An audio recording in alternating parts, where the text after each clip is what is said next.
Existe uma confusão que rola no mundo espiritual que é mais comum que alguém dizendo namastê numa roda de samba. A galera pega os ensinamentos budistas sobre dissolver o ego e decide que a solução é virar uma pessoa sem personalidade, sem opinião e sem a menor capacidade de tomar uma decisão que seja. E olha, eu sei o que vocês estão pensando, mas não é isso que o budismo ensina. A verdade é que existe uma diferença entre eliminar apegos neuróticos e se transformar numa pessoa que não consegue nem escolher o sabor do sorvete sem ter uma crise existencial. Acontece que 4 pessoas resolveram testar essa teoria na prática, e os resultados foram tão reveladores quanto assistir alguém tentando meditar durante uma festa de criança. Porque descobrir que você precisa de personalidade funcional para viver no mundo real é uma daquelas lições que a vida entrega com a sutileza de um caminhão de mudança. Curta e se inscreva no canal para mais historias assim. Vamos conhecer essas histórias que provam que entre ser iluminado e ser completamente inútil existe uma linha bem mais fina do que qualquer guru te contou. Doutora Beatriz tinha 44 anos e um consultório em Perdizes que funcionava como uma espécie de laboratório de experimentos budistas aplicados à psicologia clínica. Ela havia descoberto os ensinamentos sobre o não-eu durante uma crise de meia-idade que começou quando percebeu que estava cobrando R$ 200 a sessão para ouvir os mesmos problemas que ela mesma tinha em casa, só que sem a parte boa de poder reclamar de volta. A descoberta do conceito de anatta foi como encontrar a receita secreta da felicidade escrita em sânscrito antigo. Se o ego era a fonte de todo o sofrimento humano, então a solução óbvia era eliminá-lo completamente da equação. Simples como fazer dieta, cortando todas as refeições e esperando emagrecer por osmose. Beatriz começou aplicando a técnica de dissolução do ego com uma dedicação que faria um monge tibetano parecer relaxado demais para os próprios padrões. Durante as sessões terapêuticas, ela se esforçava para não ter nenhuma opinião própria, nenhuma reação pessoal e nenhum vestígio de personalidade que pudesse contaminar o processo de cura puro dos pacientes. A primeira vítima dessa revolução espiritual foi João, um contador de 38 anos que chegou no consultório com ansiedade generalizada e saiu com a sensação de que havia acabado de pagar R$ 200 para conversar com um chatbot muito caro programado para fazer perguntas vagas. Porque tentar ajudar alguém a construir autoestima quando você está ativamente desconstruindo a sua própria é como ensinar natação enquanto está se afogando voluntariamente. João explicava como se sentia inadequado no trabalho, sempre achando que ia ser demitido por qualquer bobagem, e Beatriz respondia com frases que soavam como foram retiradas de um manual de atendimento ao cliente budista. Como você se sente em relação a esse sentimento de se sentir inadequado? Era o tipo de pergunta que fazia João se perguntar se havia entrado na clínica certa ou se tinha se confundido com algum centro de telemarketing zen. Beatriz interpretava cada momento de assertividade como um sinal alarmante de que o ego estava voltando pelos fundos. Se ela discordava de alguma coisa que o paciente falava, imediatamente se repreendia mentalmente e voltava ao estado de neutralidade absoluta.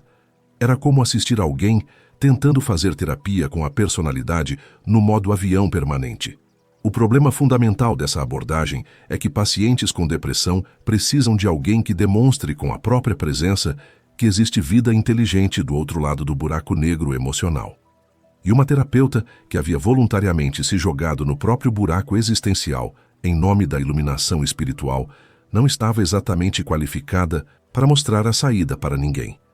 A consulta com Marina, uma publicitária de 31 anos que sofria de síndrome do impostor em doses cavalares, foi particularmente reveladora dos efeitos colaterais dessa filosofia aplicada. Marina gastava os 50 minutos regulamentares da sessão explicando detalhadamente como se sentia inadequada em todas as situações profissionais imagináveis, enquanto Beatriz balançava a cabeça com a expressão de quem estava assistindo a vida acontecer através de um vidro fosco embaçado. Marina descrevia como ficava paralisada antes das apresentações, como achava que todos os colegas eram mais competentes, como tinha certeza de que ia ser descoberta como uma fraude a qualquer momento. E Beatriz, no seu estado de não-ego absoluto, Respondia com perguntas que soavam como koan zen mal traduzidos. O que é competência senão uma construção mental? Era o tipo de insight que fazia Marina se perguntar se não seria mais barato comprar um livro de autoajuda. Quando Marina finalmente perguntou diretamente: "Doutora, a senhora acha que eu estou sendo muito dura comigo mesma?", Beatriz entrou numa espécie de pânico existencial que rivalizava com crises de adolescente descobrindo filosofia. Ter uma opinião clara sobre isso seria manifestar ego perigoso. Não ter uma opinião seria negligência profissional óbvia. Era como tentar resolver uma equação matemática onde todas as respostas possíveis estavam fundamentalmente erradas. A resposta que finalmente saiu da boca de Beatriz foi algo que soou como: "O que você acha que eu acho que você deveria achar sobre o que você está achando quando acha que está achando demais?" Marina ficou olhando para ela com a expressão exata de quem havia acabado de presenciar um curto-circuito cerebral acontecendo em tempo real e alta definição. A situação piorou quando Marina, numa tentativa desesperada de extrair alguma orientação útil, perguntou se Beatriz recomendava alguma técnica específica para lidar com a autocrítica excessiva. Beatriz, presa na própria armadilha filosófica, respondeu que recomendações seriam imposições do ego dela sobre o processo natural de descoberta da Marina. Marina saiu da sessão mais confusa do que quando entrou, o que é uma conquista notável no campo da terapia reversa. Ela comentou com uma amiga depois que pagar para receber não ajuda profissional era uma experiência surreal que não recomendaria, nem para inimigos. O consultório de Beatriz começou a desenvolver uma reputação peculiar no bairro. Pacientes saíam das sessões com a sensação de que haviam participado de um experimento sociológico sobre os limites da comunicação humana. Era como se ela tivesse criado uma nova modalidade terapêutica, onde o objetivo principal era demonstrar que algumas pessoas podem ser ajudadas apenas por contraste. Porque descobrir que eliminar completamente a personalidade não te transforma numa sábia iluminada, mas numa profissional que não consegue nem exercer a própria função básica, é uma daquelas revelações que chegam com o timing perfeito de uma conta de luz vencida no final do mês mais apertado do ano. E a vida estava apenas começando a mostrar para Beatriz que entre dissolução iluminada do ego e dissolução completa da competência profissional existe uma diferença sutil que nenhum livro de budismo para iniciantes havia se dado ao trabalho de mencionar nas letras miúdas. A reputação do consultório de Beatriz começou a se espalhar pelos grupos de WhatsApp do bairro com a velocidade de fofoca sobre vizinho brigando. As pessoas falavam sobre a psicóloga diferente que fazia terapia sem dar opinião nenhuma, como se isso fosse uma conquista revolucionária no campo da saúde mental. O problema é que terapia sem direcionamento é como GPS que só fala "você está aqui", sem indicar para onde ir. A agenda de Beatriz continuava cheia, porque as pessoas confundiam sua neutralidade absoluta com profundidade espiritual avançada. Era como se ela tivesse inventado uma nova escola terapêutica, onde o silêncio constrangedor era vendido como sabedoria ancestral. Os pacientes chegavam esperando encontrar uma guru iluminada e saíam com a sensação de que haviam conversado com uma esfinge muito cara. Roberto, um engenheiro que estava passando por divórcio complicado, marcou uma sessão porque a ex-mulher havia recomendado Beatriz como aquela psicóloga que não julga ninguém. Roberto entrou no consultório carregando 6 meses de raiva acumulada e encontrou uma terapeuta que tratava suas explosões emocionais como fenômenos meteorológicos interessantes de se observar à distância. Quando Roberto explodiu falando sobre como se sentia traído, como a ex-esposa havia escondido dívidas, como ele não conseguia confiar em mais ninguém, Beatriz respondeu com a expressão de quem estava assistindo um documentário sobre vulcões. Como você se relaciona com essa raiva que está se relacionando com você? Foi a pergunta que fez Roberto se perguntar se havia entrado numa consulta terapêutica ou numa aula de filosofia para principiantes. Roberto precisava de alguém que validasse sua indignação legítima e o ajudasse a separar raiva justificada de ressentimento destrutivo. Em vez disso, encontrou uma profissional que tratava todas as emoções como ilusões, equivalentes que precisavam ser dissolvidas na mesma intensidade. Era como levar um braço quebrado para um médico que só soubesse dizer: a dor é uma construção mental. A situação chegou ao ponto crítico quando Roberto perguntou diretamente se Beatriz achava que ele tinha direito de estar furioso com alguém que havia mentido sobre finanças durante anos de casamento. Beatriz entrou no modo padrão de não resposta iluminada e disse algo sobre como raiva e perdão eram dois lados da mesma moeda ilusória. Roberto saiu da sessão mais irritado do que quando entrou, o que é uma conquista terapêutica notável no sentido contrário. Ele comentou com um amigo que pagar R$ 200 para ouvir enigmas budistas mal aplicados era como comprar um remédio que te deixa mais doente do que a doença original. Enquanto isso, Beatriz estava enfrentando suas próprias contradições internas com a determinação de alguém tentando resolver um cubo mágico vendado. Cada vez que sentia vontade de dar um conselho direto ou expressar uma opinião clara, ela se lembrava dos ensinamentos sobre o ego e se forçava a voltar ao estado de vazio mental absoluto. O problema começou a aparecer na vida pessoal dela também. Em casa, o marido perguntava coisas simples como: que filme você quer assistir hoje? E Beatriz entrava em crise existencial sobre expressar preferências. Escolher um filme seria manifestar apego a entretenimento específico, o que claramente indicava que o ego estava ressurgindo pelos fundos. As filhas adolescentes de Beatriz começaram a notar que a mãe havia se transformado numa versão humana do Google Assistente quebrado. Quando pediam conselhos sobre problemas na escola ou relacionamentos, ela respondia com perguntas que geravam mais perguntas, criando loops infinitos de questionamentos sem resolução prática nenhuma. A filha mais velha, Sofia, estava passando por bullying na escola e precisava de orientação clara sobre como lidar com a situação. Beatriz, presa na própria armadilha filosófica, perguntou: o que é bullying senão uma oportunidade de praticar compaixão pelos que sofrem? Sofia olhou para a mãe com a expressão de quem havia descoberto que a pessoa responsável por protegê-la havia abdication do cargo. A situação no consultório continuou deteriorando quando chegou Amanda, uma enfermeira que estava sofrendo burnout severo depois de 2 anos trabalhando na pandemia. Amanda precisava de alguém que reconhecesse o trauma real que ela havia vivenciado e a ajudasse a reconstruir algum senso de propósito profissional. Em vez disso, encontrou uma terapeuta que tratava a exaustão emocional extrema como mais uma ilusão a ser transcendida. Quando Amanda descreveu como não conseguia mais dormir direito, como tinha pesadelos com pacientes que não conseguiu salvar, como se sentia culpada por cada morte que presenciou, Beatriz respondeu com platitudes sobre impermanência e desapego. Amanda saiu da primeira sessão sentindo que havia sido invalidada por uma profissional que deveria ajudá-la a processar trauma real. Era como procurar tratamento para uma ferida aberta e encontrar alguém que insiste que feridas são construções mentais que podem ser curadas, com pensamento positivo aplicado. O ponto de virada chegou quando Beatriz percebeu que estava perdendo pacientes mais rápido do que conseguia atrair novos.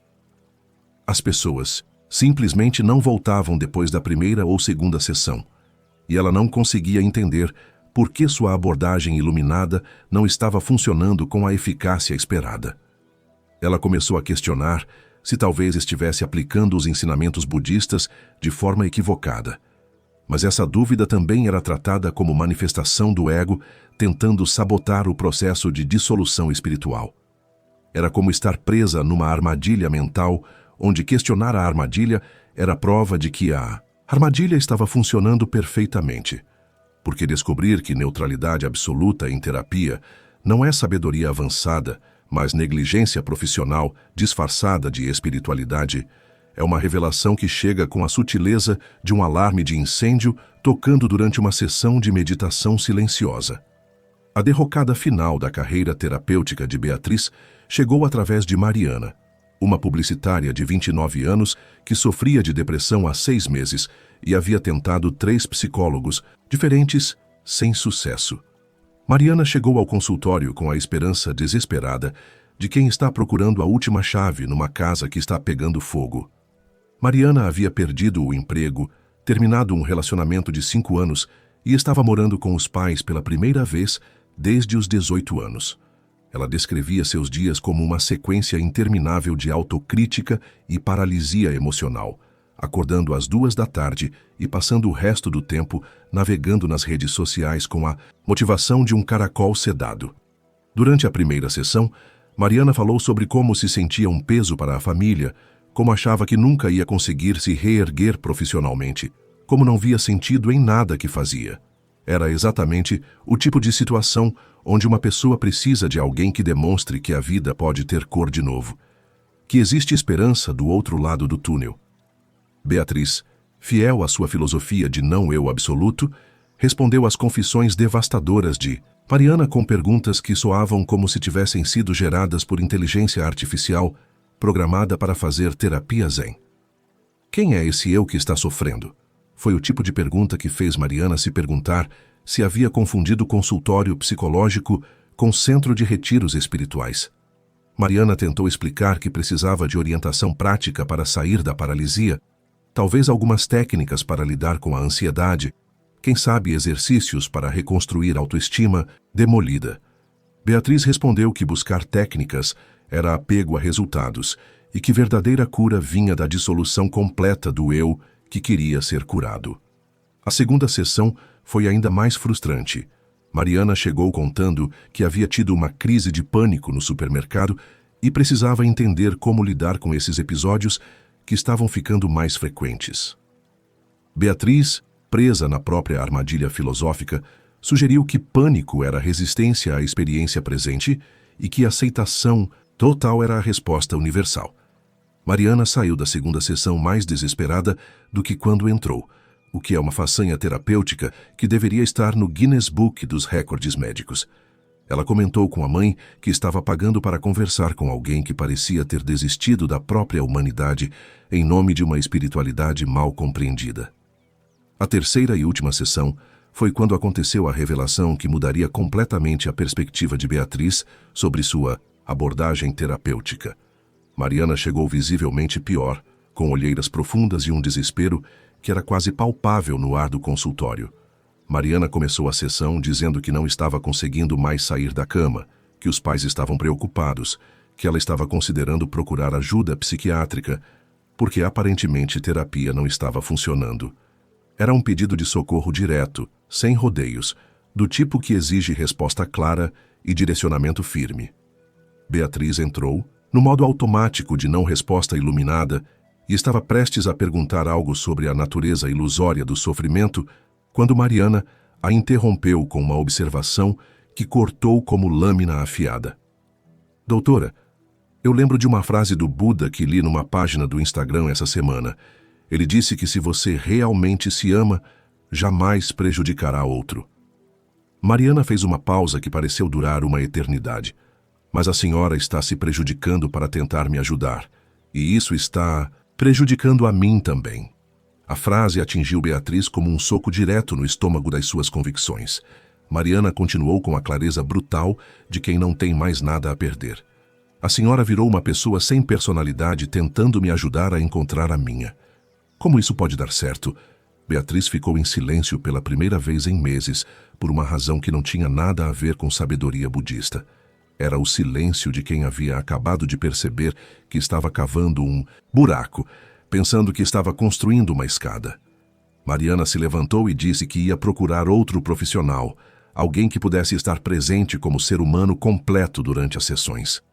Eu preciso de uma psicóloga que saiba quem ela é para me ajudar a descobrir quem eu sou. A senhora aboliu a si mesma. Como vai me ajudar a me encontrar? Depois que Mariana saiu, Beatriz ficou sozinha no consultório, enfrentando a primeira crise existencial real desde que havia começado sua jornada de dissolução do ego. A ironia estava tão clara quanto propaganda de refrigerante no verão. Ela havia anulado sua personalidade funcional, tentando ajudar pessoas a construir identidades saudáveis. Naquela noite, Beatriz fez algo que não fazia há meses. Ela teve uma opinião clara sobre alguma coisa. Decidiu que talvez o budismo não fosse sobre virar uma pessoa vazia, mas sobre ser uma pessoa inteira, sem os apegos neuróticos que causam sofrimento desnecessário. Ela percebeu que existia uma diferença abissal entre dissolver o ego arrogante que compete e julga, e dissolver a personalidade funcional que permite trabalhar, amar e servir outros com competência. Era como descobrir que existe diferença entre demolir as partes podres de uma casa e demolir a casa inteira. Beatriz começou a entender que ego saudável é ferramenta, não problema. É como ter um carro. Você não se identifica obsessivamente com o carro, mas precisa dele para chegar aos lugares onde pode ser útil. Personalidade funcional é veículo da consciência, não obstáculo para ela.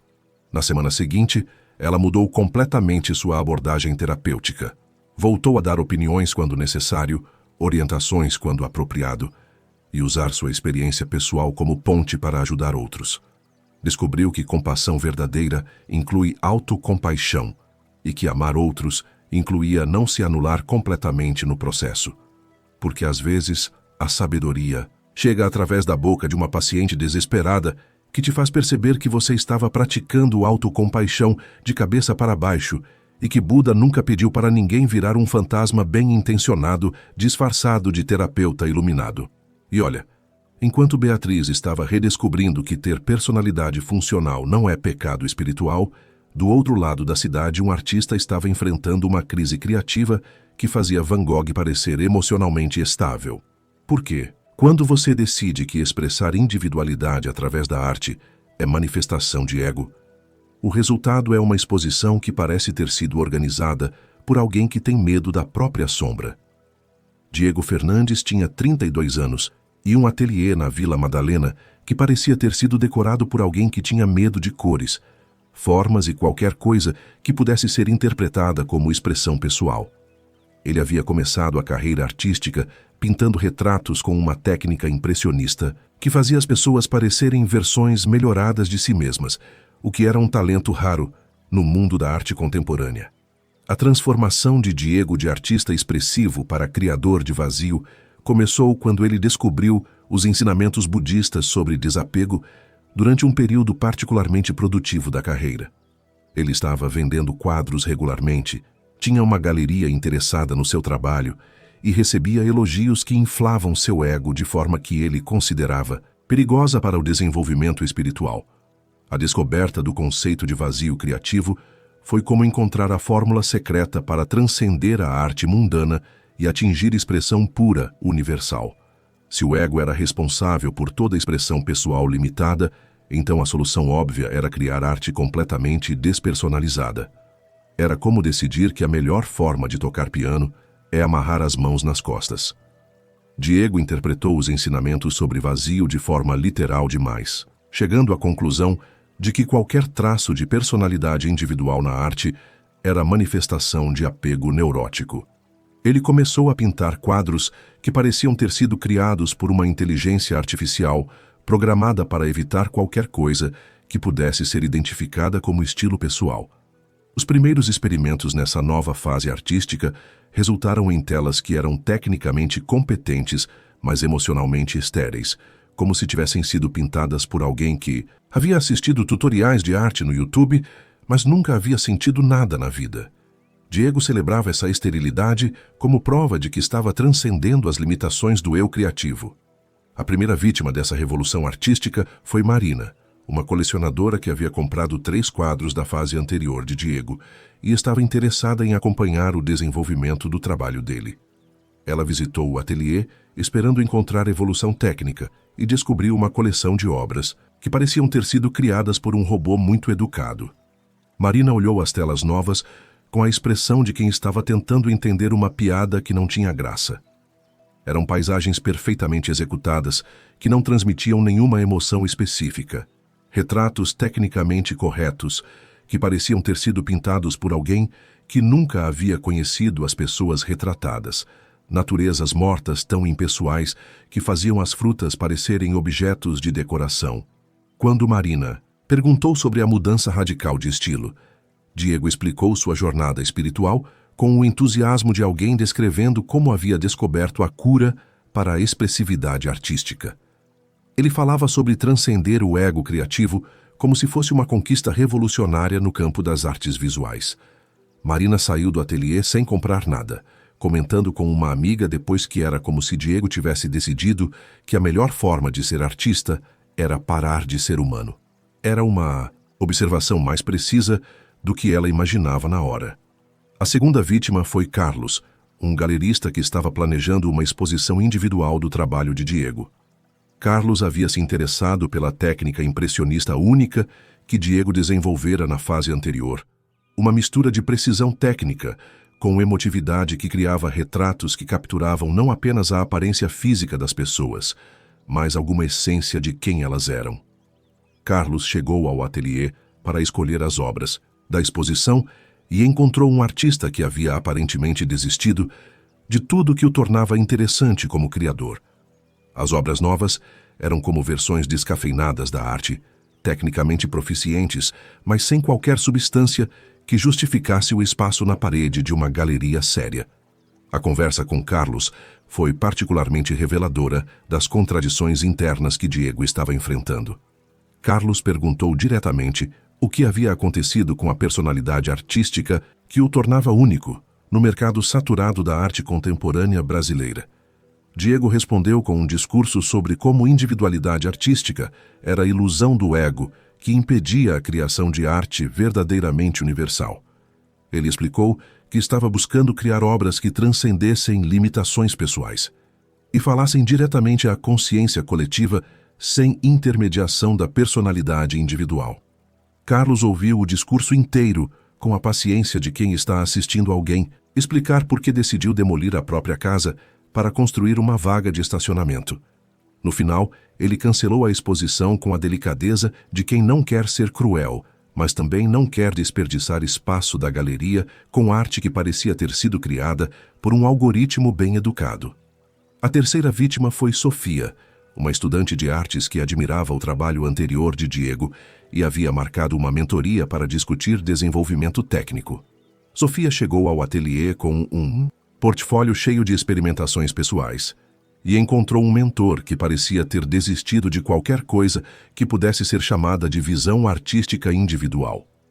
Durante a mentoria, Sofia mostrou seus trabalhos mais expressivos, obras onde ela estava claramente tentando desenvolver uma linguagem visual própria, explorando temas pessoais através de técnicas que combinavam realismo com elementos abstratos.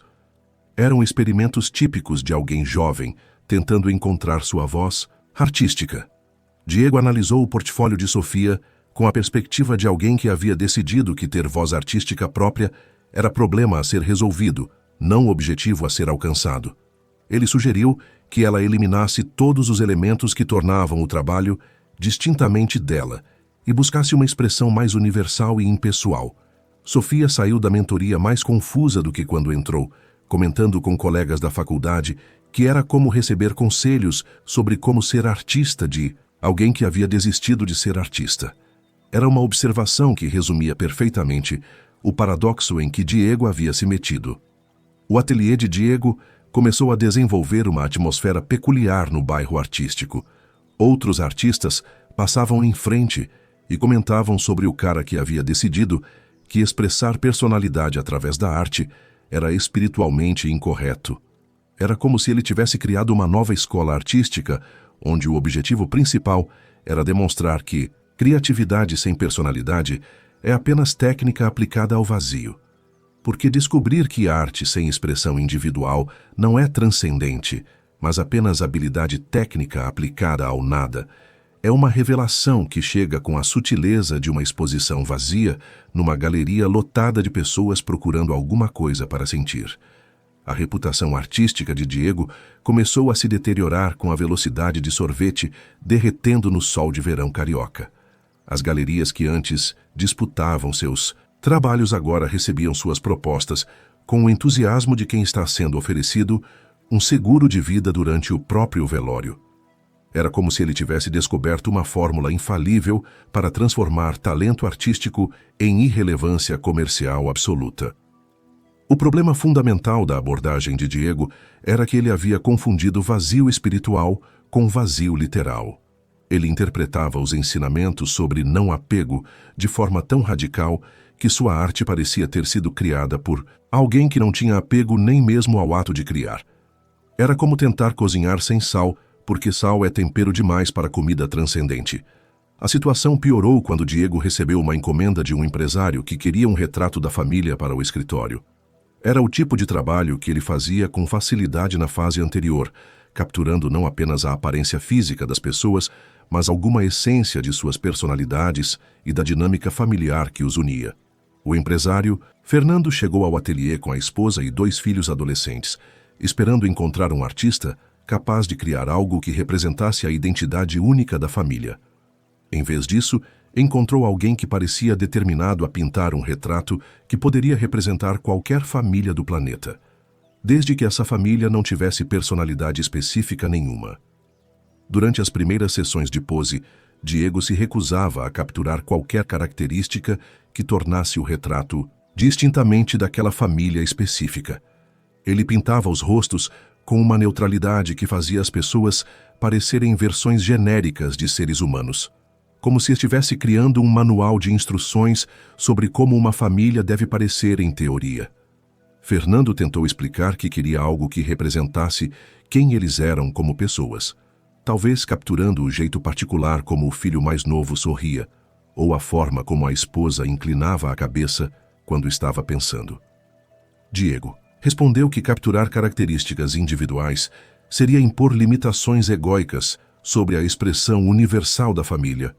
A esposa de Fernando, Carla, ficou progressivamente mais frustrada com as sessões. Ela havia imaginado um retrato que seus filhos poderiam olhar daqui a 20 anos e se reconhecer, algo que capturasse um momento específico de suas vidas juntos.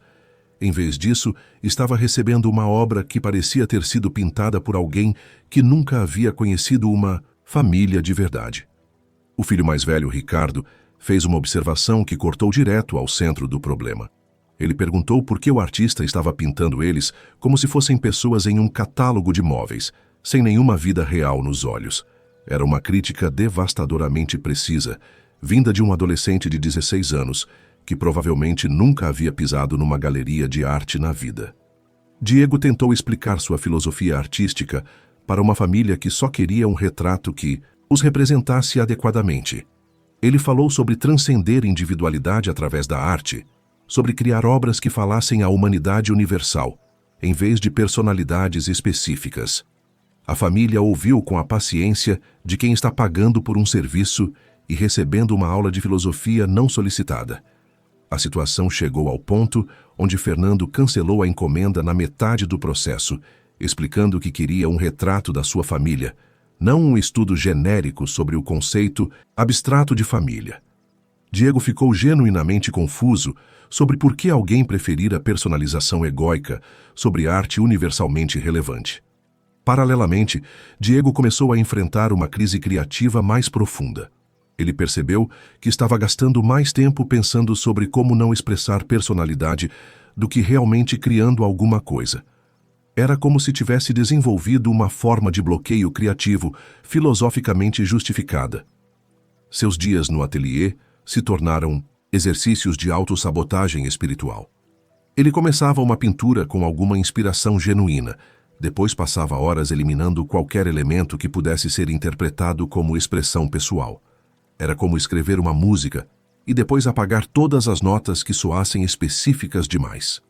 A solidão criativa começou a afetar Diego de formas que ele não havia antecipado.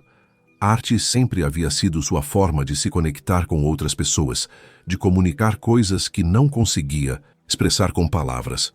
Agora ele havia criado uma barreira filosófica entre sua humanidade e sua criatividade. Os poucos amigos artistas que ainda visitavam o ateliê começaram a notar que Diego parecia desconectado não apenas da própria arte, mas de si mesmo.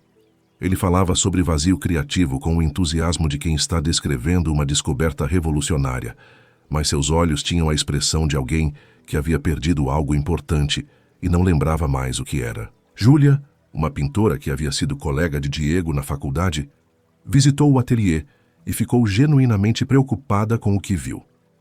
As obras novas pareciam ter sido criadas por alguém que estava com medo da própria criatividade, como se expressar qualquer coisa pessoal fosse uma transgressão espiritual grave. Júlia tentou conversar com Diego sobre o que havia mudado no trabalho dele, mas ele respondeu com explicações sobre como havia superado as limitações do ego artístico. Era como assistir alguém celebrar ter resolvido um problema que não existia, criando um problema muito maior no processo. A conversa com Júlia foi particularmente reveladora, porque ela apontou algo que Diego não havia considerado. Ela perguntou como ele esperava que as pessoas se conectassem emocionalmente com arte que havia sido conscientemente esvaziada de qualquer conteúdo emocional específico. Diego respondeu que arte verdadeira transcendia conexões emocionais pessoais e deveria falar diretamente à consciência universal. Júlia olhou para ele com a expressão de quem estava assistindo um amigo explicar por que havia decidido que respirar era espiritualmente incorreto. A situação se tornou ainda mais complexa quando Diego percebeu que estava perdendo não apenas clientes e reconhecimento artístico, mas também a própria alegria de criar. O ato de pintar, que sempre havia sido fonte de satisfação profunda, se transformou numa disciplina espiritual árdua onde o objetivo era evitar qualquer prazer pessoal no processo. Porque descobrir que vazio criativo não significa ausência de ego, mas ausência de humanidade no processo artístico, é uma revelação que chega com a sutileza de uma tela em branco, pendurada numa parede esperando que alguém tenha coragem de pintá-la com cores verdadeiras. A derrocada artística de Diego atingiu o fundo do poço durante uma exposição coletiva na Galeria Espaço Cultural da Vila Madalena, onde ele havia conseguido uma pequena participação depois de muito insistir com o curador. Era uma dessas exposições que funcionam como teste de sobrevivência para artistas emergentes, onde o público circula procurando alguma coisa que valha o tempo investido numa tarde de sábado. Diego expôs 3 obras da sua fase vazio criativo. Eram paisagens urbanas tecnicamente perfeitas que conseguiam o feito notável de retratar São Paulo sem capturar nada do caos vital que torna a cidade única. Era como fotografar carnaval em preto e branco sem som, e depois se perguntar por que ninguém consegue sentir a energia da festa. A exposição estava moderadamente movimentada, com o público típico desses eventos. Pessoas que entendem de arte, curiosos que gostam de circular em galerias nos fins de semana, e algumas famílias que aproveitavam o programa cultural gratuito para ocupar as crianças de forma educativa. Diego circulava pela galeria observando as reações às suas obras com a atenção de cientista, estudando o comportamento humano em laboratório. Ele notou que as pessoas paravam brevemente em frente aos seus quadros, faziam aquela expressão de quem está tentando entender alguma coisa e seguiam para outras obras com velocidade ligeiramente maior que o normal. A revelação chegou através de uma situação que ele não poderia ter planejado, nem se quisesse. Uma mãe estava visitando a exposição com sua filha de aproximadamente 8 anos, tentando despertar o interesse da criança pela arte através de perguntas sobre o que ela via nos quadros. A menina parou em frente aos quadros de Diego com a curiosidade natural das crianças que ainda não aprenderam que arte pode ser intimidante. Ela olhou as 3 paisagens por alguns minutos, inclinando a cabeça de um lado para o outro, claramente tentando processar o que estava vendo. A mãe, seguindo a estratégia pedagógica padrão, perguntou à filha o que ela achava dos quadros, se eles transmitiam algum sentimento, se ela conseguia imaginar os lugares retratados. Eram as perguntas certas para despertar reflexão sobre arte em uma criança. A resposta da menina foi de uma honestidade brutal que só crianças conseguem entregar sem a menor consciência do impacto das suas palavras. Ela disse que os quadros estavam vazios, que parecia que alguém havia esquecido de colocar as pessoas e os sentimentos dentro deles.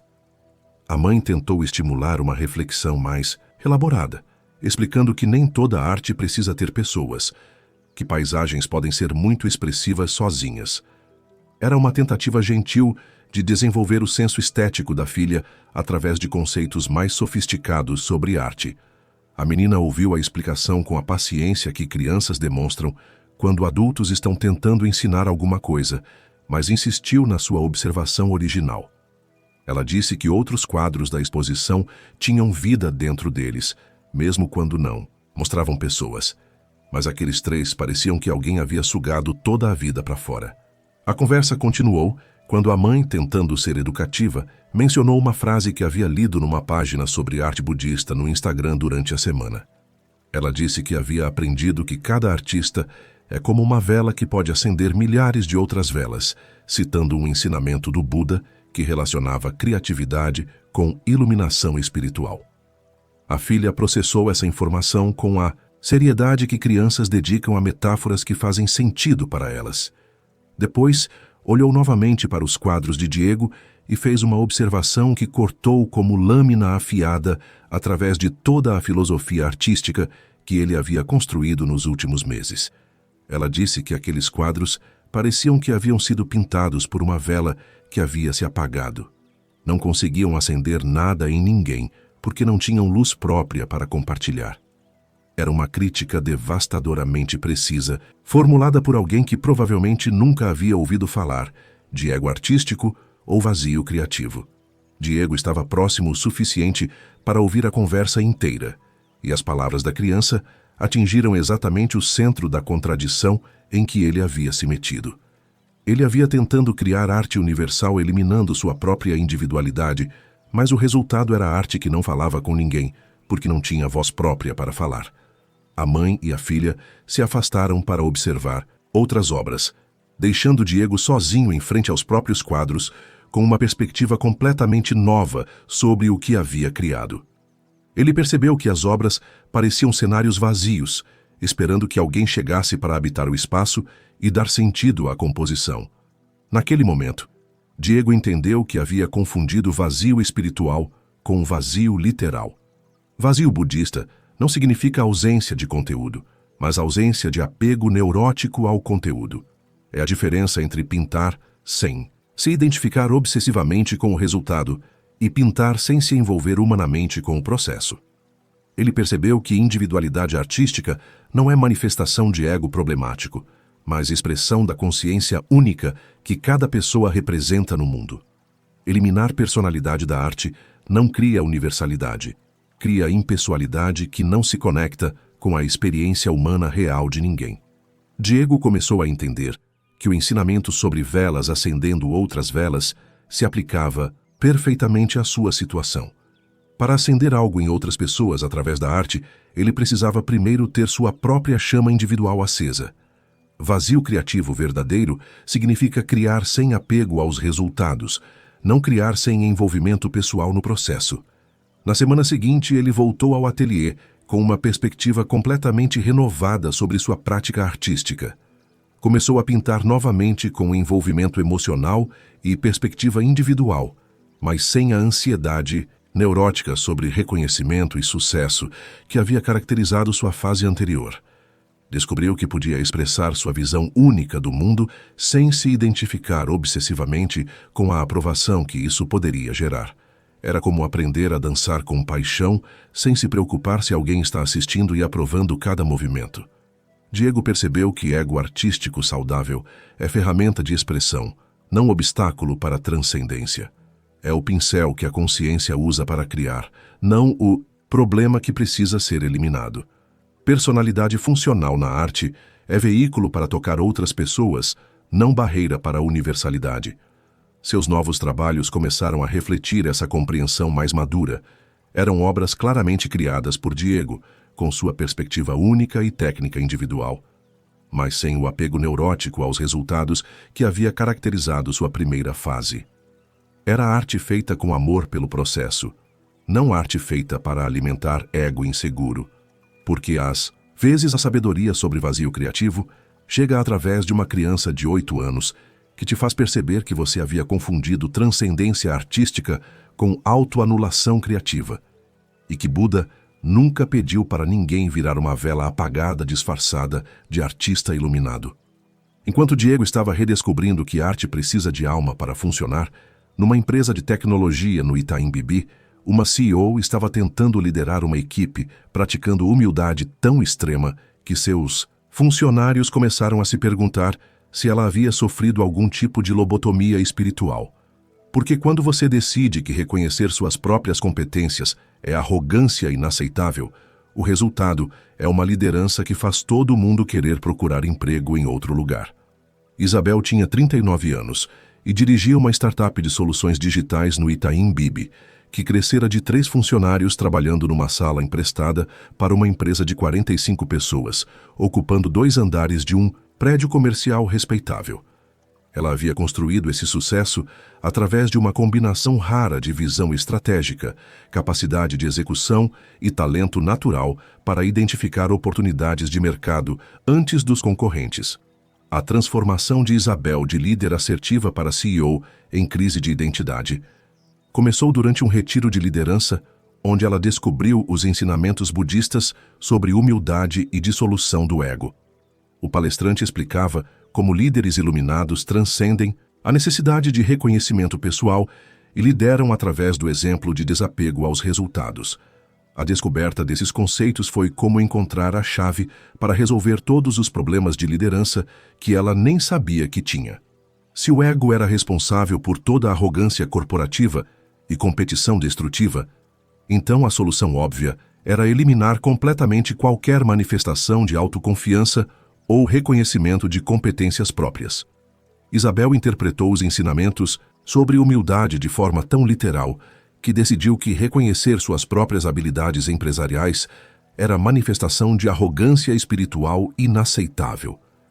Ela começou a minimizar sistematicamente suas contribuições para o sucesso da empresa, atribuindo todos os resultados positivos à sorte, ao mercado favorável ou às competências da equipe. A primeira vítima dessa revolução espiritual corporativa foi Ricardo, o diretor de vendas que reportava diretamente para Isabel há 3 anos. Ricardo havia se acostumado com uma CEO que tomava decisões claras, dava direcionamentos específicos e assumia responsabilidade pelos rumos estratégicos da empresa. A mudança foi tão radical que Ricardo inicialmente pensou que Isabel estava passando por algum tipo de burnout disfarçado. Nas reuniões de liderança, ela começou a responder perguntas sobre estratégia com frases que soavam como se tivessem sido retiradas de um manual de autoajuda budista mal traduzido. Quando Ricardo perguntava sobre metas de vendas para o próximo trimestre, Isabel respondia que metas eram construções mentais que limitavam o fluxo natural dos negócios. Quando ele pedia aprovação para investir em uma nova ferramenta de CRM que poderia aumentar a produtividade da equipe, ela dizia que investimentos deveriam emergir organicamente das necessidades coletivas. Ricardo saiu da primeira reunião dessa nova fase com a sensação de que havia tentado discutir estratégia empresarial com uma versão corporativa do Dalai Lama. Era como tentar planejar uma guerra com um general que havia decidido que ter opinião sobre táticas militares era espiritualmente incorreto. A segunda vítima foi Marina, a diretora de produto que coordenava o desenvolvimento de todas as soluções digitais da empresa. Marina dependia do feedback estratégico de Isabel para priorizar funcionalidades, definir roadmaps de desenvolvimento e tomar decisões sobre a arquitetura técnica dos produtos. Marina chegou numa reunião crucial trazendo 3 propostas diferentes para o desenvolvimento de uma nova funcionalidade que poderia diferenciar a empresa no mercado. Ela precisava de uma decisão executiva clara sobre qual direção seguir, considerando limitações de orçamento e cronograma apertado para lançamento. Isabel, presa na própria armadilha filosófica, se recusou a escolher qualquer das opções, porque isso significaria impor sua visão individual sobre o processo criativo coletivo. Ela sugeriu que a equipe meditasse sobre as possibilidades e permitisse que a solução certa emergisse naturalmente do consenso grupal.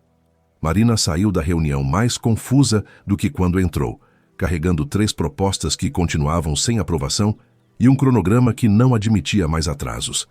Era como pedir direção para alguém que havia decidido que ter opinião sobre geografia é arrogância territorial inaceitável. A terceira vítima foi Carlos, o diretor financeiro que precisava de decisões sobre investimentos, contratações e alocação de recursos. Carlos havia trabalhado com Isabel desde os primeiros dias da empresa e conhecia sua capacidade natural para tomar decisões financeiras inteligentes sob pressão. Durante uma reunião sobre expansão da equipe, Carlos apresentou análises detalhadas, mostrando que a empresa precisava contratar 5 desenvolvedores para atender a demanda crescente de clientes. Os números eram claros, o argumento era sólido, E a decisão parecia óbvia para qualquer pessoa com experiência em gestão empresarial. Isabel respondeu que contratações deveriam acontecer quando o universo alinhasse as condições certas, não quando planilhas sugeriam necessidades específicas. Ela explicou que forçar crescimento, através de decisões executivas, era manifestação de apego aos resultados corporativos. Carlos ficou olhando para ela com a expressão de quem estava assistindo uma CEO explicar por que havia decidido terceirizar decisões estratégicas para forças cósmicas não especificadas. Era como trabalhar para alguém que havia confundido liderança empresarial com consulta a horóscopos corporativos. A equipe de liderança da empresa começou a desenvolver uma dinâmica peculiar durante as reuniões. Os diretores faziam perguntas que exigiam decisões executivas claras, e Isabel respondia com reflexões filosóficas que não ajudavam ninguém a saber o que fazer na segunda-feira de manhã. O problema fundamental da abordagem de Isabel era que ela havia confundido humildade autêntica com abdicação de responsabilidade. Humildade verdadeira em liderança significa tomar decisões difíceis sem arrogância, não evitar decisões difíceis em nome da espiritualidade. A empresa começou a entrar numa espécie de paralisia estratégica disfarçada de processo colaborativo. Projetos ficavam pendentes, esperando decisões que nunca chegavam. Oportunidades de mercado passavam despercebidas porque ninguém tinha autorização para agir, e a equipe começou a perder confiança na capacidade de liderança da organização. Os funcionários começaram a comentar nos intervalos que trabalhar para Isabel havia se tornado como participar de uma startup dirigida por um comitê de meditação. Era uma observação mais precisa do que eles imaginavam, porque Isabel havia efetivamente transformado decisões executivas em exercícios de contemplação espiritual. Porque descobrir que humildade extrema em liderança não cria ambiente colaborativo, mas paralisia organizacional disfarçada de sabedoria oriental, é uma revelação que chega com a sutileza de uma empresa perdendo competitividade, enquanto a CEO está meditando sobre a natureza ilusória dos negócios. A deterioração da liderança de Isabel começou a afetar aspectos práticos do negócio, com a eficiência de vírus se espalhando por sistema operacional desatualizado. A empresa que antes tomava decisões rápidas e se adaptava ao mercado com agilidade, agora funcionava como democracia direta, onde ninguém tinha autoridade para decidir nada definitivo sobre coisa alguma. O primeiro sinal de alerta vermelho veio quando a empresa perdeu um cliente importante, porque ninguém conseguiu aprovação para aceitar um projeto que exigia resposta em 48 horas. O cliente precisava de uma solução customizada que estava dentro das competências da empresa.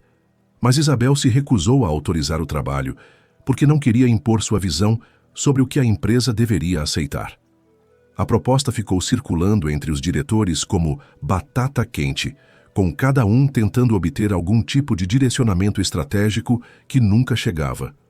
O cliente, obviamente, contratou um concorrente que conseguiu tomar decisões executivas básicas dentro do prazo comercial normal.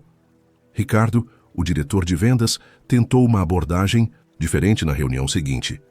Ele apresentou dados comparativos, mostrando como os concorrentes estavam ganhando contratos que a empresa deveria estar fechando, simplesmente porque tinham processos de decisão mais ágeis que o novo modelo colaborativo de Isabel. Isabel ouviu a apresentação inteira, com a expressão de quem estava assistindo alguém explicar por que a chuva é molhada. No final, ela respondeu que perder clientes era a oportunidade de praticar desapego aos resultados materiais e que a empresa certa apareceria quando a equipe estivesse espiritualmente preparada para recebê-la. Ricardo saiu da reunião com a sensação de que estava trabalhando numa empresa dirigida por alguém que havia confundido estratégia empresarial com terapia de grupo. Era como tentar discutir competitividade de mercado com uma pessoa que havia decidido que ter opinião sobre competição é manifestação de ego materialista. A situação piorou quando Marina, a diretora de produto, trouxe uma urgência real que não admitia contemplação filosófica. Um bug crítico havia sido descoberto no produto principal da empresa, afetando 3 clientes grandes simultaneamente. A correção exigia realocação imediata de recursos e decisão clara sobre prioridades de desenvolvimento. Marina explicou que tinham duas opções. Primeira, parar todos os projetos em andamento e focar toda a equipe técnica na correção urgente, o que resolveria o problema em 2 dias, mas atrasaria outros desenvolvimentos. Segunda, manter os projetos paralelos e resolver o bug gradualmente ao longo de 1 semana, arriscando insatisfação dos clientes afetados. Isabel respondeu que decisões urgentes eram ilusões criadas pela mente ansiosa e que problemas verdadeiros se resolviam sozinhos quando abordados com paciência adequada. Ela sugeriu que a equipe meditasse sobre a natureza impermanente dos bugs e permitisse que a solução emergisse organicamente. Marina ficou olhando para Isabel com a expressão de quem estava assistindo uma CEO sugerir que problemas técnicos críticos podem ser resolvidos através de visualização criativa. Era como chamar o corpo de bombeiros e receber orientação sobre como meditar sobre a natureza impermanente do fogo. O terceiro episódio revelador aconteceu quando Carlos, o diretor financeiro, trouxe uma oportunidade de investimento que exigia decisão imediata. Uma empresa menor estava sendo vendida a preço abaixo do mercado, incluindo uma tecnologia que complementaria perfeitamente o portfólio da startup de Isabel. Carlos havia feito toda a análise financeira, verificado a compatibilidade técnica e confirmado que a aquisição fazia sentido estratégico completo. O problema era que a oportunidade tinha prazo de validade de 72 horas, porque outros interessados também estavam avaliando a compra. Isabel ouviu a apresentação completa e respondeu que aquisições eram manifestações de ganância corporativa e que crescimento verdadeiro acontecia internamente através do desenvolvimento das capacidades existentes. Ela explicou que forçar expansão através de compras era apego aos resultados que impedia o florescimento natural dos negócios. Carlos tentou explicar que não era questão de ganância, mas de oportunidade estratégica que poderia posicionar a empresa melhor no mercado competitivo. Isabel respondeu que competição era ilusão, criada por mentes que não compreendiam a abundância universal do mercado. A oportunidade passou para um concorrente que conseguiu tomar decisão executiva básica dentro do prazo comercial. 6 meses depois, esse concorrente usou a tecnologia adquirida para lançar um produto que tirou participação significativa de mercado da empresa de Isabel. A equipe de liderança começou a desenvolver estratégias informais para contornar a paralisia decisória da CEO.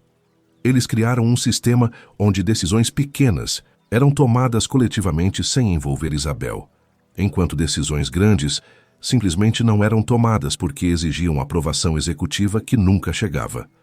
A empresa entrou numa espécie de modo de sobrevivência onde funcionava adequadamente no dia a dia, mas não conseguia aproveitar oportunidades ou responder a desafios que exigissem mudanças estratégicas. Era como dirigir um carro que funciona perfeitamente em linha reta, mas não consegue fazer curvas. Os funcionários começaram a notar que trabalhar na empresa havia se tornado frustrante de formas específicas. Eles tinham competência para resolver problemas e aproveitar oportunidades, mas não tinham autorização para agir quando a situação exigia decisões que ultrapassavam seus níveis hierárquicos. A rotatividade de pessoal começou a aumentar, especialmente entre funcionários mais experientes que haviam se acostumado com o ambiente de trabalho onde liderança significava direcionamento claro, não contemplação filosófica sobre a natureza ilusória dos negócios. Júlia, uma desenvolvedora sênior que trabalhava na empresa há 2 anos, comentou com colegas que era como trabalhar numa startup dirigida por alguém que havia desistido de ser empresária, mas esqueceu de avisar a empresa. Era uma observação devastadoramente precisa sobre o paradoxo em que Isabel havia se metido. O conselho de administração começou a receber relatórios preocupantes sobre a performance da empresa. Não eram problemas técnicos ou de qualidade do produto, mas questões relacionadas à capacidade de liderança e tomada de decisões estratégicas em tempo comercial adequado. Os investidores, que haviam apostado na capacidade executiva de Isabel, começaram a questionar se ela ainda tinha condições de dirigir uma empresa em mercado competitivo. Era como descobrir que o piloto do avião havia decidido que ter opinião sobre direção de voo é arrogância aeronáutica inaceitável. Porque descobrir que humildade extrema em posições de liderança não cria ambiente colaborativo, mas paralisia organizacional onde ninguém tem autoridade para tomar decisões que a empresa precisa para sobreviver, é uma revelação que chega com a sutileza de uma startup, perdendo competitividade, enquanto a CEO está meditando sobre a natureza ilusória da liderança empresarial. O momento da verdade para Isabel chegou durante uma reunião de emergência convocada por Paulo, o funcionário mais antigo da empresa, que havia sido contratado quando a startup ainda funcionava numa sala emprestada. Paulo tinha 52 anos, 2 décadas de experiência em tecnologia e uma paciência natural para lidar com situações complicadas que estava chegando ao limite. A reunião havia sido marcada porque a empresa estava prestes a perder seu maior cliente, responsável por 40% da receita total. O contrato não seria renovado porque a empresa havia falhado em entregar 3 atualizações prometidas, não por incompetência técnica, mas por paralisia decisória que impedia a aprovação dos desenvolvimentos necessários. Paulo entrou na sala de reuniões, carregando um relatório detalhado sobre o impacto financeiro da perda do cliente, uma análise das oportunidades perdidas nos últimos 6 meses e uma projeção sombria sobre o futuro da empresa se a situação continuasse na mesma direção. Isabel começou a reunião com uma reflexão sobre como perder clientes grandes poderia ser oportunidade de focar em relacionamentos mais autênticos com empresas menores. Era o tipo de resposta que fazia Paulo se perguntar se a CEO havia perdido completamente a noção da realidade empresarial básica. Paulo ouviu o discurso inteiro com a paciência de quem conhece Isabel desde antes da transformação espiritual e ainda guardava esperança de que a pessoa competente que havia construído a empresa pudesse reaparecer de alguma forma. Mas, quando ela terminou de falar sobre abundância universal e fluxo natural dos negócios, ele decidiu tentar uma abordagem diferente. Paulo puxou o celular e leu uma frase que havia salvado durante a semana, algo que vira numa página sobre liderança budista que uma filha havia compartilhado com ele. Era uma citação do Buda que dizia que para ensinar outros, primeiro é preciso dominar a si mesmo. A frase ficou suspensa no ar por alguns segundos, enquanto Isabel processava o que havia escutado. Paulo continuou com a delicadeza de quem não quer ser cruel, mas também não quer assistir uma empresa inteira afundar por causa de confusão filosófica mal aplicada. Ele explicou que havia pesquisado sobre budismo depois de notar as mudanças na abordagem de liderança de Isabel.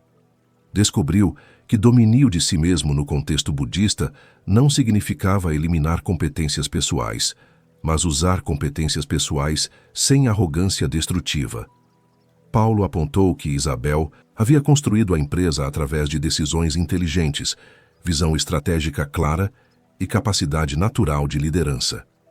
Essas não eram manifestações de ego problemático, mas ferramentas que ela havia desenvolvido para criar valor no mundo. A observação de Paulo continuou com uma precisão cirúrgica que cortou direto ao centro da contradição em que Isabel havia se metido. Ele disse que ela estava tentando ensinar humildade para a equipe, eliminando sua própria capacidade de liderar. Mas como poderia guiar outros se havia desistido de dominar suas próprias competências executivas?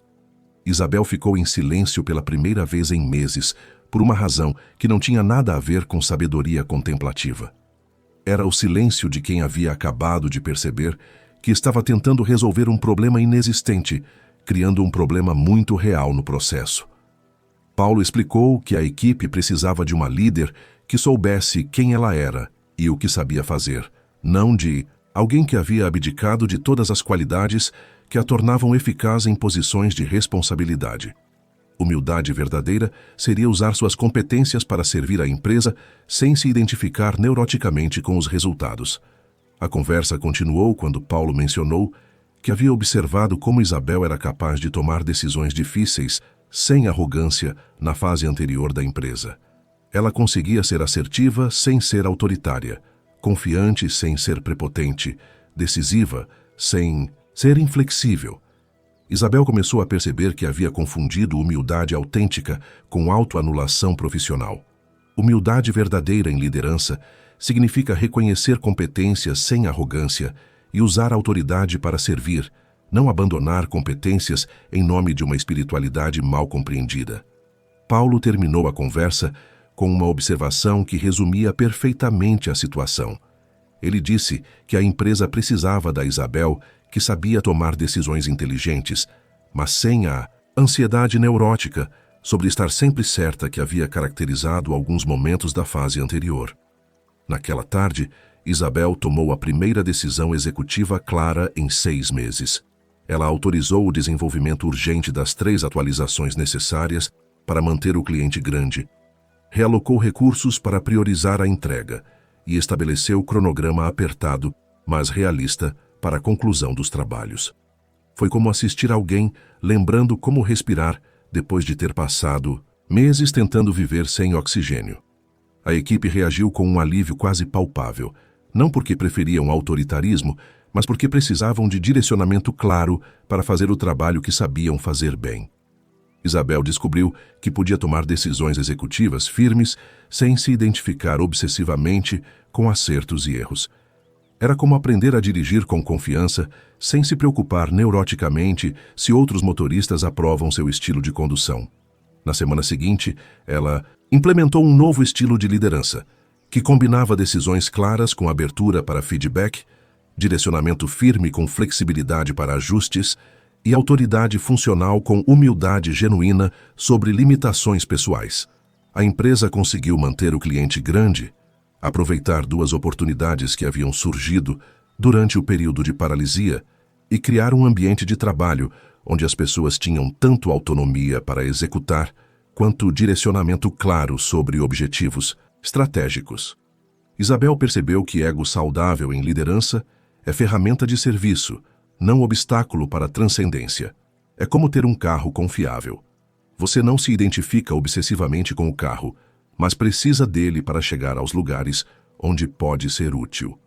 Humildade verdadeira significa usar competências para servir outros sem arrogância, não desistir de competências em nome de uma espiritualidade que confunde transcendência com incompetência disfarçada de sabedoria oriental.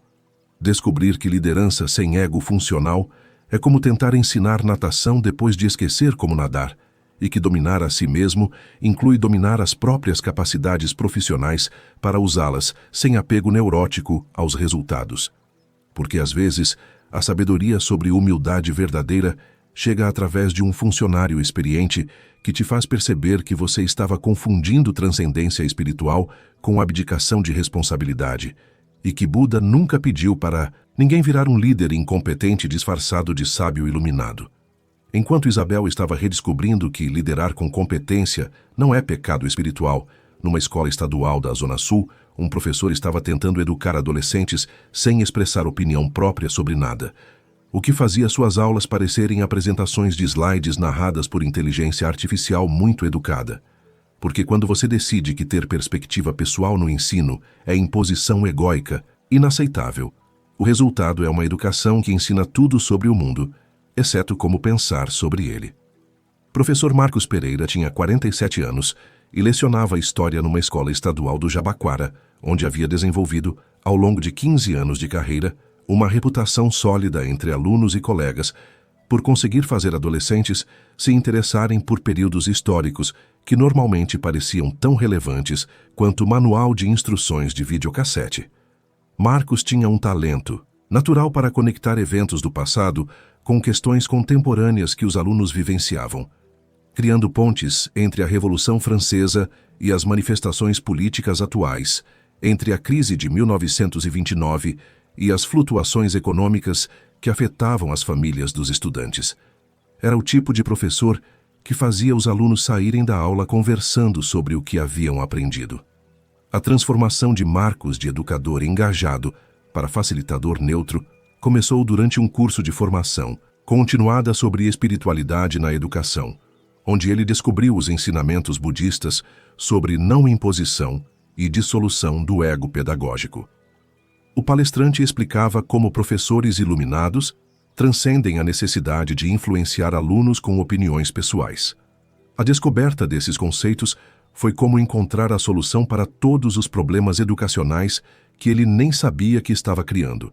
Se o ego era responsável por toda a imposição de perspectivas pessoais sobre alunos impressionáveis, então a solução óbvia era ensinar de forma completamente impessoal, permitindo que os estudantes chegassem às próprias conclusões sem interferência de opiniões docentes.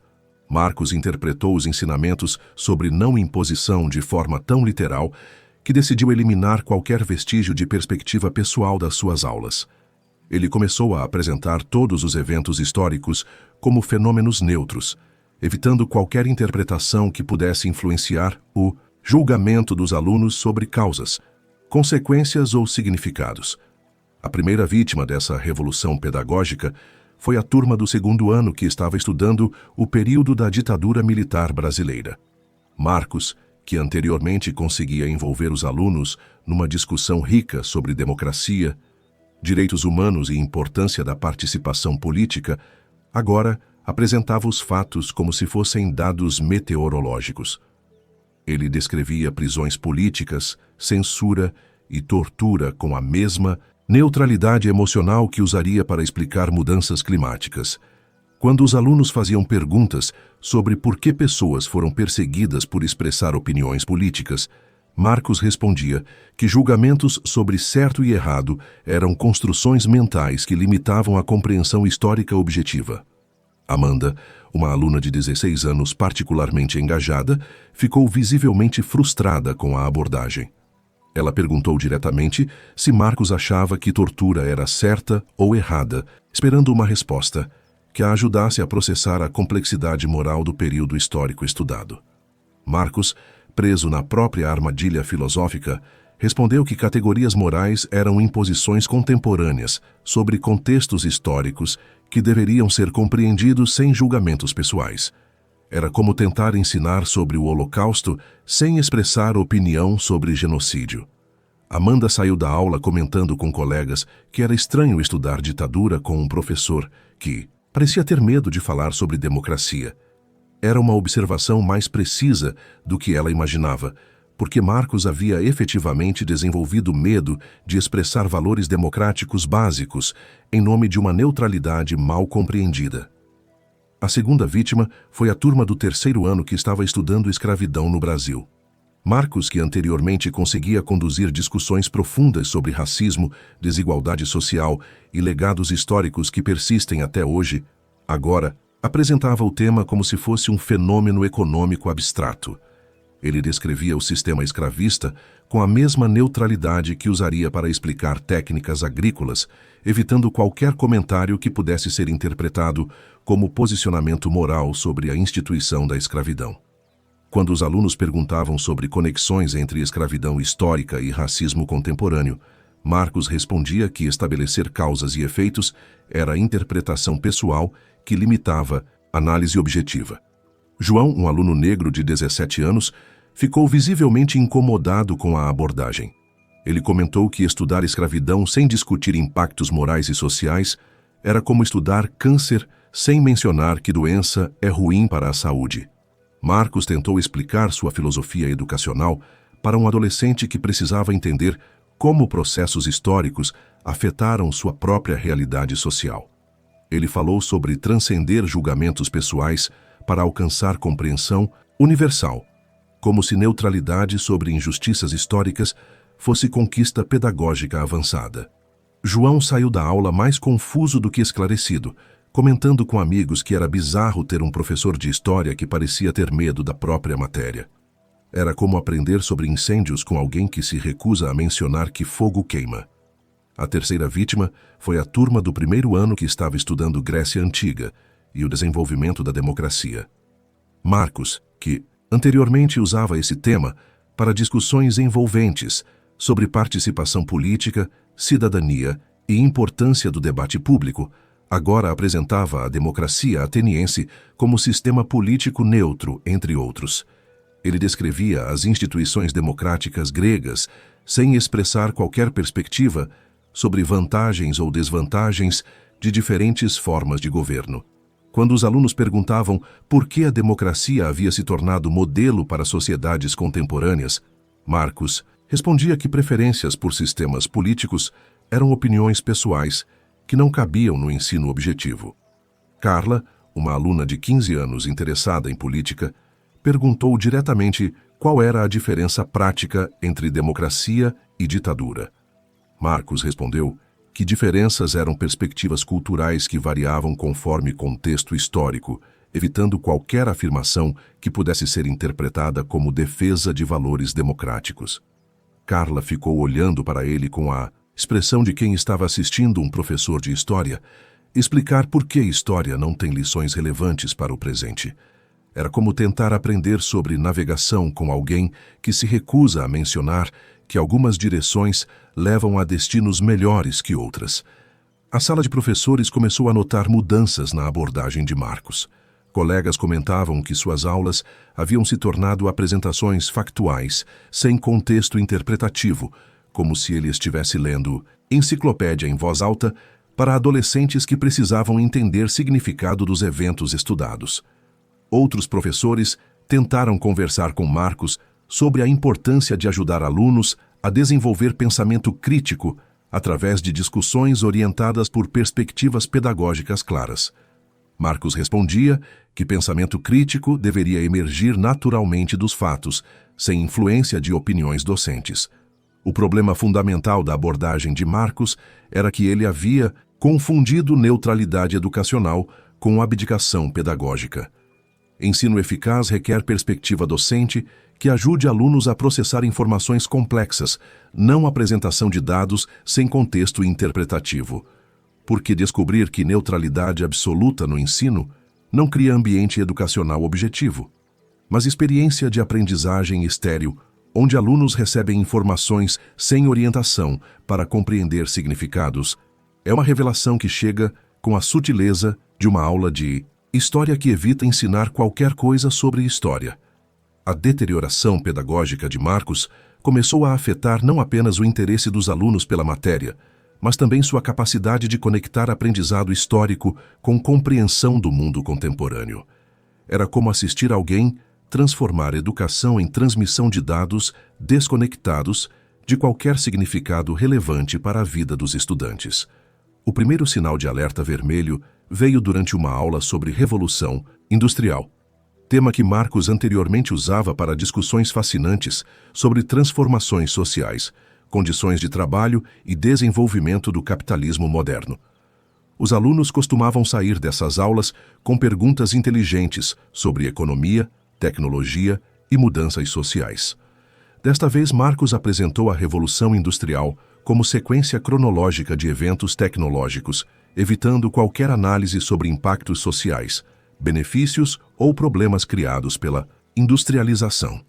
Quando os alunos perguntavam sobre conexões entre Revolução Industrial histórica e automação contemporânea, ele respondia que comparações temporais eram imposições anacrônicas. A turma saiu da aula com a sensação de que havia assistido um documentário sem narração, cheio de informações técnicas, mas vazio de significado aplicável às suas vidas. Era como aprender sobre a invenção da roda sem entender por que rodas são úteis para transporte. A situação piorou durante uma aula sobre movimentos operários e sindicalismo. Marcos, que anteriormente conseguia envolver alunos em discussões sobre direitos trabalhistas, greves e organização social, agora apresentava movimentos sindicais como fenômenos sociológicos neutros, sem qualquer contexto sobre conquistas ou importância histórica. Rafael, um aluno de 17 anos cujo pai trabalhava numa fábrica, perguntou sobre a relação entre lutas sindicais históricas e direitos trabalhistas atuais. Marcos respondeu que estabelecer conexões causais entre passado e presente era a interpretação pessoal que limitava a compreensão objetiva dos eventos históricos. Rafael ficou visivelmente frustrado, porque precisava entender como conquistas históricas se relacionavam com a realidade trabalhista, que observava na própria família. Era como estudar medicina sem mencionar que tratamentos servem para curar doenças. O terceiro episódio revelador aconteceu durante uma aula sobre Segunda Guerra Mundial e Holocausto. Marcos, que anteriormente conduzia discussões profundas sobre tolerância, direitos humanos e perigos do extremismo, agora apresentava o genocídio nazista como evento histórico factual, evitando qualquer reflexão moral ou ética. Quando os alunos perguntavam como sociedades podem prevenir repetição de genocídios, Marcos respondia que prevenção era conceito político contemporâneo que não cabia na análise histórica objetiva. Era como estudar epidemias, sem mencionar que medidas preventivas salvam vidas. Sofia, uma aluna particularmente reflexiva, ficou perturbada com a abordagem. Ela comentou com colegas que estudar o Holocausto sem discutir lições morais era como aprender sobre veneno, sem mencionar que algumas substâncias são perigosas para a saúde. A coordenação pedagógica começou a receber reclamações indiretas dos pais sobre mudanças na qualidade das aulas de história. Não eram críticas sobre competência técnica de Marcos, mas questionamentos sobre por que os filhos não estavam mais chegando em casa com perguntas interessantes sobre os temas estudados. Os alunos, que anteriormente saíam das aulas de Marcos motivados a pesquisar mais sobre os assuntos abordados, agora demonstravam desinteresse crescente pela matéria. Era como se a história tivesse perdido relevância para suas vidas porque havia sido apresentada como coleção de fatos desconectados de significado pessoal. A situação chegou ao ponto crítico durante uma aula sobre Constituição de 1988 e redemocratização brasileira. Marcos, que anteriormente usava esse tema para discussões envolventes sobre cidadania, participação política e importância das instituições democráticas, agora apresentava a Constituição como documento legal neutro. Quando os alunos perguntavam sobre direitos constitucionais que os afetavam diretamente, como direito à educação e liberdade de expressão, Marcos respondia que interpretações constitucionais eram questões jurídicas que extrapolavam o escopo do ensino histórico objetivo. A turma ficou confusa porque estava estudando o documento mais importante para suas vidas como cidadãos, mas o professor se recusava a explicar como esse documento os protegia ou quais responsabilidades criava para eles. Era como aprender sobre primeiros socorros sem mencionar que técnicas servem para salvar vidas. Ana Paula, representante de turma, decidiu conversar diretamente com Marcos sobre as mudanças que a classe havia notado nas aulas. Ela explicou que os alunos sentiam falta das discussões que os ajudavam a entender conexões entre história e realidade contemporânea. Marcos respondeu com uma explicação sobre como havia transcendido imposições pedagógicas pessoais para permitir que os alunos chegassem às próprias conclusões sem interferência de perspectivas docentes. Era como um guia turístico explicando por que havia decidido parar de indicar pontos interessantes durante os passeios. Ana Paula tentou explicar que a turma não queria imposições, mas orientação para processar informações complexas e desenvolver pensamento crítico sobre eventos históricos. Marcos respondeu que pensamento crítico deveria emergir espontaneamente dos fatos, sem direcionamento artificial. A conversa terminou com Ana Paula saindo mais confusa do que esclarecida, comentando com colegas que era estranho ter um professor que parecia ter medo de ensinar a própria matéria. Era uma observação devastadoramente precisa sobre o paradoxo em que Marcos havia se metido. A sala de professores notou que Marcos havia se isolado das discussões pedagógicas coletivas. Quando colegas compartilhavam estratégias para engajar alunos ou conectar conteúdos com realidade contemporânea, ele respondia que estratégias eram manipulações que interferiam no aprendizado natural. Outros educadores tentaram explicar que ensino eficaz requer intencionalidade pedagógica, perspectiva clara sobre objetivos educacionais e capacidade de orientar alunos através de processos de aprendizagem complexos. Marcos respondia que intencionalidade era a imposição egóica que limitava a descoberta autêntica. O diretor da escola começou a receber sinais indiretos de que algo havia mudado na abordagem de Marcos. Não eram reclamações formais, mas comentários de outros professores sobre como as aulas de história haviam se tornado apresentações factuais, sem contexto interpretativo. Por que descobrir que neutralidade absoluta no ensino não cria ambiente educacional objetivo, mas experiência de aprendizagem estéril, onde professores abdicam da responsabilidade de ajudar alunos a compreender o significado das informações apresentadas? é uma revelação que chega com a sutileza de uma escola onde ninguém aprende nada útil sobre como viver no mundo real. O momento da verdade para Marcos chegou através de Lucas, um aluno brilhante do terceiro ano que havia decidido prestar vestibular para História na USP. Lucas sempre fora um dos estudantes mais engajados nas aulas, fazendo perguntas perspicazes que elevavam o nível das discussões e demonstravam genuíno interesse pela matéria. Lucas havia desenvolvido paixão por história através das aulas de Marcos nos anos anteriores, quando o professor conseguia conectar eventos do passado com questões contemporâneas de forma que fazia o adolescente sonhar em se tornar historiador. Era um daqueles casos raros onde um educador genuinamente influencia a escolha profissional de um jovem. A mudança na abordagem pedagógica de Marcos havia afetado Lucas de forma particularmente intensa, porque ele dependia das orientações do professor, para aprofundar seus estudos e preparar-se para o vestibular. As aulas neutras deixaram Lucas sem direcionamento sobre como interpretar eventos históricos complexos. Durante o recreio, Lucas procurou Marcos para uma conversa sobre seu futuro acadêmico. Ele explicou que estava confuso sobre como abordar questões dissertativas do vestibular, já que as aulas haviam se tornado apresentações factuais sem análise interpretativa que o ajudasse a desenvolver a argumentação própria. Marcos respondeu com uma explicação sobre como a argumentação era imposição de perspectivas pessoais e que Lucas deveria permitir que interpretações emergissem naturalmente do contato com os fatos históricos. Era como tentar ensinar redação para alguém que precisa escrever dissertações sem explicar como construir argumentos. Lucas ouviu a explicação com a paciência respeitosa de um aluno que genuinamente admira um professor, mas ficou visivelmente frustrado com a falta de orientação prática. Ele tentou explicar que precisava aprender a analisar fontes históricas, desenvolver hipóteses e construir narrativas coerentes sobre processos complexos.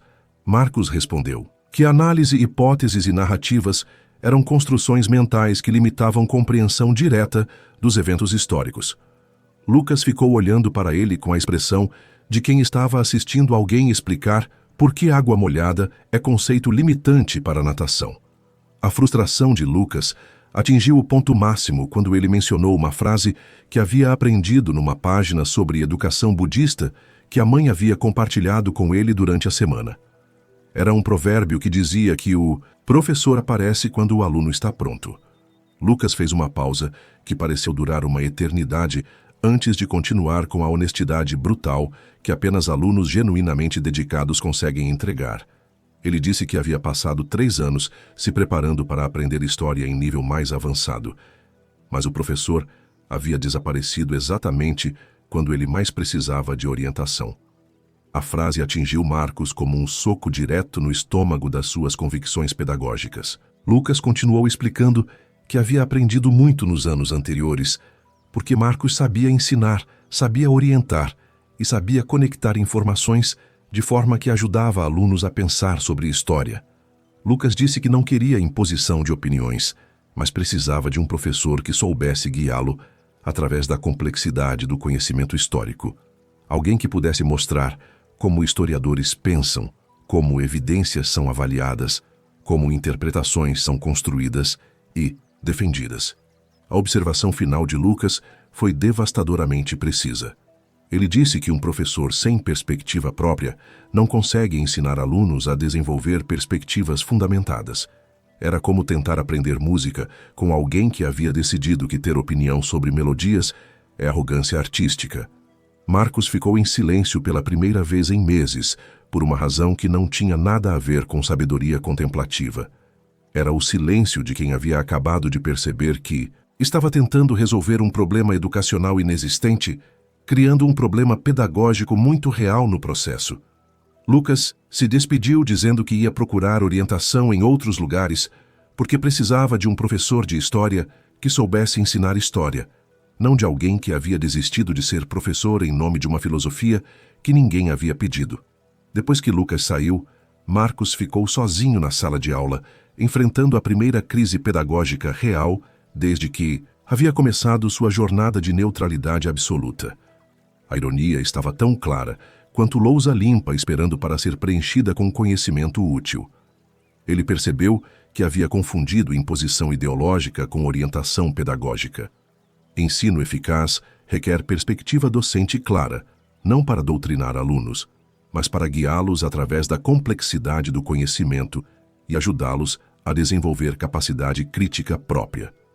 Marcos começou a entender que neutralidade educacional verdadeira significa apresentar múltiplas perspectivas com honestidade intelectual, não abdicar de qualquer perspectiva em nome de uma objetividade impossível. É a diferença entre ser imparcial e ser inútil. Ele percebeu que professor sem perspectiva pedagógica é como GPS sem direcionamento. Os alunos ficam perdidos num mar de informações sem orientação sobre como navegar através do conhecimento para chegar a destinos educacionais significativos. Naquela tarde, Marcos voltou a preparar suas aulas com intencionalidade pedagógica clara. Decidiu que podia apresentar eventos históricos com perspectiva interpretativa sem impor conclusões aos alunos, criar discussões orientadas sem manipular resultados e usar sua experiência docente para facilitar aprendizado sem doutrinar mentes. Na aula seguinte, ele voltou a conectar Revolução Francesa com questões contemporâneas sobre democracia, direitos e participação política. A diferença era que agora fazia isso sem ansiedade neurótica sobre estar influenciando demais os alunos, mas também sem neutralidade paralisante que não ajudava ninguém. Marcos descobriu que podia ser professor competente sem arrogância pedagógica, orientador sem autoritarismo e educador com perspectiva sem dogmatismo. Era como aprender a ensinar com paixão intelectual, sem se preocupar neuroticamente se alunos iam concordar com todas as suas interpretações. Os alunos reagiram com entusiasmo renovado às aulas que voltaram a conectar aprendizado histórico com compreensão do mundo contemporâneo. Lucas, especialmente, voltou a fazer perguntas que demonstravam que tinha um professor capaz de orientá-lo através da complexidade do conhecimento histórico. Marcos percebeu que ego pedagógico saudável é ferramenta de ensino, não obstáculo para a educação. É como ter uma lanterna confiável numa caverna escura. Você não se identifica obsessivamente com a lanterna, mas precisa dela para guiar outros através de lugares onde eles ainda não sabem caminhar sozinhos. Perspectiva docente funcional significa usar conhecimento e experiência para servir o desenvolvimento intelectual dos alunos, não eliminar conhecimento e experiência em nome de uma neutralidade que confunde transcendência com incompetência educacional. Descobrir que ensino sem perspectiva pedagógica é como tentar guiar pessoas através de território desconhecido depois de jogar fora o próprio mapa. E que ser professor inclui ter coragem de aparecer quando alunos estão prontos para aprender, porque às vezes a sabedoria sobre educação verdadeira chega através de um aluno brilhante que te faz perceber que você havia confundido neutralidade pedagógica com abdicação da responsabilidade de ensinar, e que Buda nunca pediu para ninguém virar um professor invisível disfarçado de educador iluminado. A confusão sobre ego no budismo é mais comum que pessoa falando gratidão em story do Instagram. A galera pega os ensinamentos sobre dissolução do ego e decide que a solução é virar uma versão humana do modo avião, desligada de qualquer coisa que possa ser interpretada como personalidade funcional. A verdade é que budismo nunca foi sobre eliminar quem você é, mas sobre ser quem você é sem os apegos neuróticos que transformam vida em competição constante por validação externa. É a diferença entre ter personalidade que serve outros e ter personalidade que só serve o próprio ego inseguro. Ego saudável é ferramenta, não problema. É como ter um carro confiável. Você não se identifica obsessivamente com o carro, não fica medindo autoestima pelo modelo que dirige, mas precisa do veículo para chegar aos lugares onde pode ser útil para outras pessoas. Dissolução verdadeira do ego significa trabalhar sem ansiedade neurótica pelos resultados, amar sem possessividade, liderar sem arrogância, ensinar sem autoritarismo. Não significa virar uma pessoa sem competências, sem opiniões ou sem capacidade de tomar decisões que a vida exige. Porque personalidade funcional é exatamente isso. Funcional. É o que permite psicóloga ajudar pacientes, artista inspirar pessoas, líder dirigir equipes e professor orientar alunos. Eliminar isso em nome da espiritualidade é como jogar fora o pincel achando que vai pintar quadros melhores. A sabedoria real está em descobrir que você pode ser completamente você mesmo sem se importar neuroticamente se outros aprovam ou desaprovam quem você é. Isso não é eliminação do ego. É ego finalmente funcionando do jeito que deveria desde o começo.